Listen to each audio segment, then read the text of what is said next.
Et Parsem a relevé quelques défis que je vais faire partager.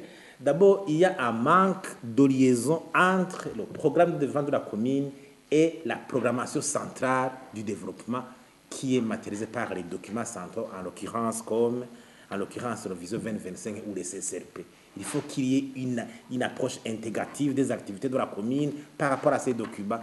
Ça ressortirait un cahier de charges précis des communes. Sinon, sans cela, même la compétition qui est organisée au sein de la commune manque de ce qu'il y a de quintessence. Deuxièmement, il y a un manque de ressources humaines et matérielles au niveau de la commune, des ressources qualifiées.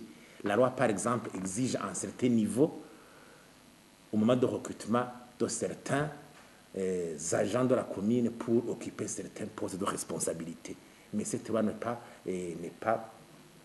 pas appliquée. On voit toujours que le recrutement reste marqué par une certaine dose de manque de transparence ou de politisation. Les données chiffrées qui manquent au niveau de la commune. Si la commune est la véritable entité de base au niveau du développement, il faut avoir des outils, notamment les données chiffrées qui servent de base d'orientation du développement de la commune.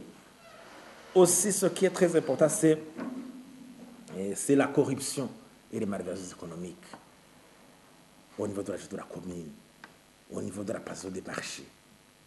C'est un véritable problème au niveau local, au niveau central. Et d'ailleurs, même la loi qui exige la déclaration des biens des mandataires publics avant et après leur fonction, l'exige même aux administrateurs communaux, même les comptables communaux, au niveau local, les gouverneurs, au niveau intermédiaire, les ministres au niveau central. Mais elle n'est pas appliquée. Ça montre que s'il y a un problème de gestion quelque part, il y a une sorte d'impunité qui risque de s'installer par rapport à la gestion des fonds des communes ou des flux financiers allant du niveau central vers le niveau local. Il y a aussi une interférence visible entre les interventions du ministère de l'Intérieur, de la formation patriotique et du ministère du Développement communal.